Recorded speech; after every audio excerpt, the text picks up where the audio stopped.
आज हम अध्ययन करेंगे अभिक्रिया के वेगों का सिद्धांत।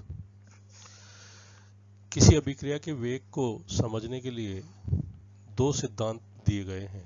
जो पहला सिद्धांत है वह है दृढ़ गोल मॉडल के आधार पर दिया गया सिद्धांत, जिसे हम संघट्टवाद का सिद्धांत भी कहते हैं या सरल टक्कर सिद्धांत कहते हैं। यह सिद्धांत इस तथ्य पर आधारित है कि जो अभिकारक के जो अणु हैं वो दृढ़ गोलाकार होते हैं तथा उनमें परस्पर टक्कर होने से ऊर्जा में ह्रास नहीं होता है, अर्थात उनकी टक्कर क्या होती है, प्रत्यास्थ होती है। इस सिद्धांत के अनुसार अभिक्रिया में जो अभिकारक के अणु हैं उनको उत्पाद में बदलने के लिए यह आवश्यक है कि सभी अभिकारक अणु परस्पर एक दूसरे से टकराएं एवं इन टक्करों के फलस्वरूप अणुओं में बंद व्यवस्था जो होती है वो पुनर्व्यवस्थित होकर नए अणु अर्थात उत्पाद का निर्माण करती है। यह जो अभिक्रिया वेग है वह टक्करों की संख्या के समानुपाती होना चाहिए, परंतु अभिक्रिया के वेग का मान टक्करों की संख्या की तुलना में बहुत कम होता है। अतः अभिक्रिया घटित होने के लिए अणुओं के मध्य टक्कर होना ही केवल एक कारण नहीं है, ऐसा हम समझ सकते हैं। आर्रीनियस के सिद्धांत के अनुसार जो टक्कर सिद्धांत है उसमें निम्न संशोधन किया गया कि अभिक्रिया घटित होने के लिए अभिकारक अणुओं के मध्य टक्कर होना तो आवश्यक है, लेकिन सभी टक्करों से उत्पाद नहीं बनते हैं। केवल उन्हीं टक्करों से उत्पाद का निर्माण होता है जिनमें सक्रियत अणु परस्पर उचित विन्यास में टकराते हैं। अतः टक्कर सिद्धांत के अनुसार अभिक्रिया को घटित होने के लिए पहली बात क्या होनी चाहिए, अणुओं के मध्य परस्पर टक्कर होना चाहिए। दूसरी बात, टक्कर के समय अणुओं को सक्रियत अवस्था में होना चाहिए। और तीसरी बात, सक्रियत अणुओं को उचित विन्यास में टकराना चाहिए। ये जो तीनों बातें हैं, इन तीनों बातों को हम उक्त उदाहरण से समझा सकते हैं। इसमें जो उदाहरण लिया गया है वह है HI का विघटन। HI जो है वह दो अणु HI के जब आपस में क्रिया करते हैं तो वह H2 और I2 में विघटित होते हैं। अब यहाँ पर एक अणु HI का ये लिया हुआ है, दूसरा अणु HI का ये लिया हुआ है।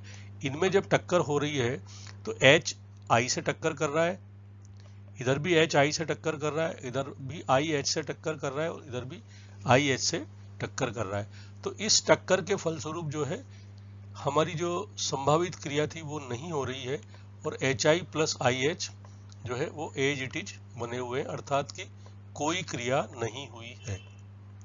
दूसरी स्थिति ये हो सकती है कि HI प्लस IH में टक्कर हो तो जो है H H से टकराए, I से टकराए, H I से टकराए और ये HI जो है इस प्रकार से विन्यासित हो जाए कि H H से टकराए और I से टकराए। तो इस टक्कर के फलस्वरूप क्या होगा, H और H की टक्कर हो रही तो H2 बन गया और I और I की टक्कर हो रही तो I2 बन गया, अर्थात यह जो है अभिक्रिया के होने की संभावना को व्यक्त करती है।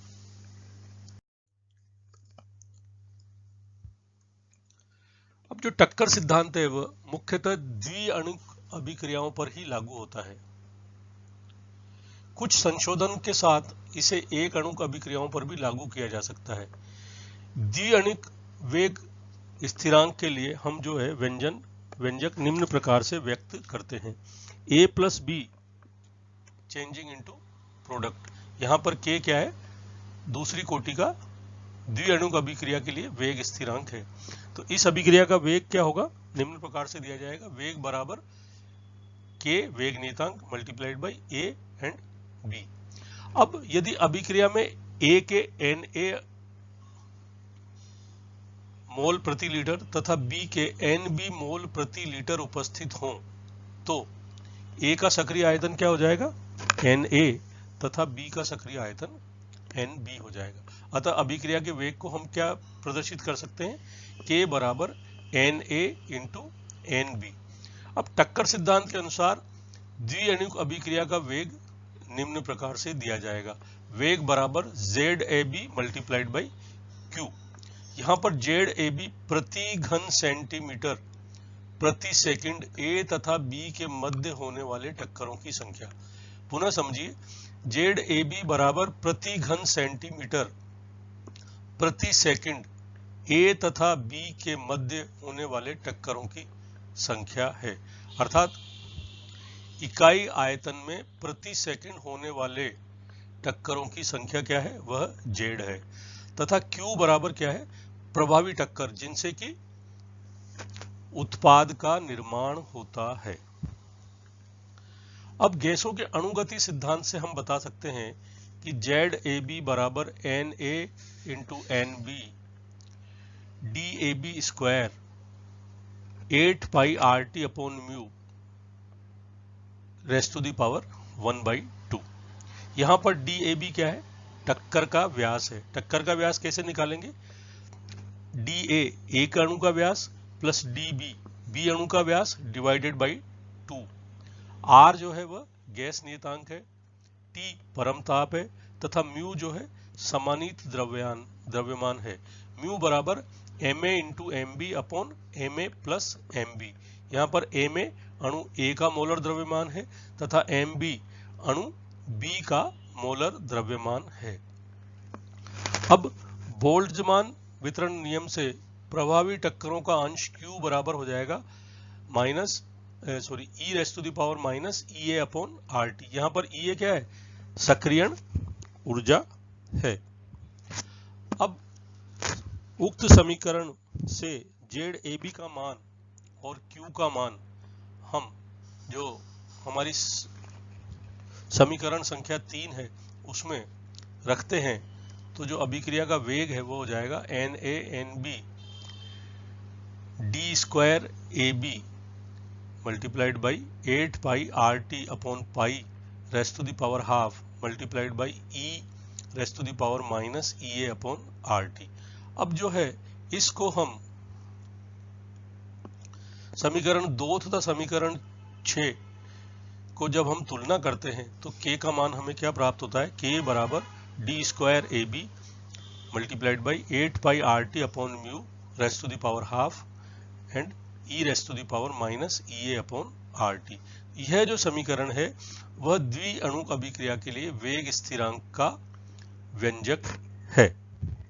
अब द्विअणुक अभिक्रिया में दोनों अणु यदि एक समान होंगे तो यह जो प्रक्रिया है वह निम्न प्रकार से हो जाएगी।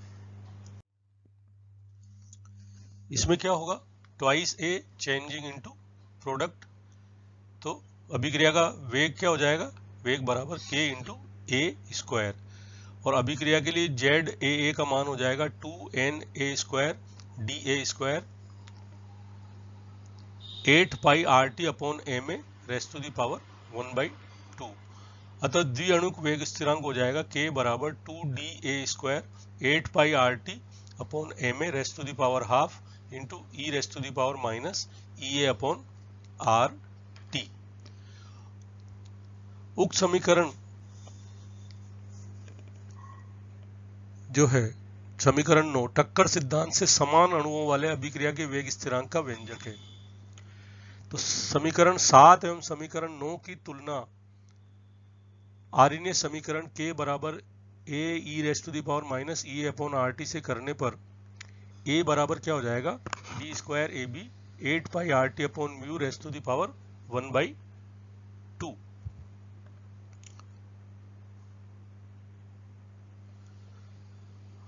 अतः समीकरण 10 एवं 11 के दाहिने पक्ष की राशि को हम टक्कर संख्या कहते हैं, अर्थात इकाई आयतन में अभिकारकों के 1 मोल में उपस्थित होने पर E बराबर 1 हो तो अभिक्रिया टक्कर सिद्धांत की पालना करेगी, और प्रति सेकंड होने वाले टक्करों की संख्या को हम Z से प्रदर्शित करते हैं। तो Z जो है यहां पर आ जाएगा और K is equal to Z E raised to the power minus EA upon RT। इस प्रकार जो ये समीकरण है वह आवर्ती गुणांक a और z के रूप में बताती है। टक्कर सिद्धांत में उसकी कुछ लिमिटेशन है।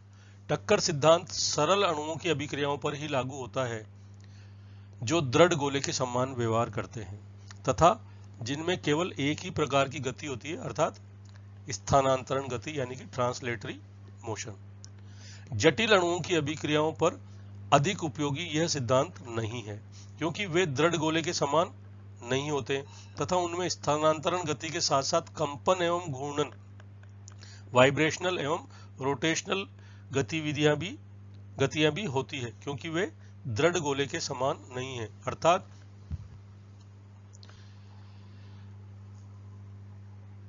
जो टक्कर सिद्धांत है वह केवल ट्रांसलेटरी मोशन के साथ ही है जबकि वाइब्रेटरी और रोटेटरी मोशन के साथ नहीं है। इसके अतिरिक्त टक्कर सिद्धांत गैसीय अभिक्रियाओं के लिए तो सही है, परंतु विलयन एवं द्रव अवस्था में होने वाली अभिक्रियाओं के लिए भी टक्कर सिद्धांत उपयोगी नहीं है।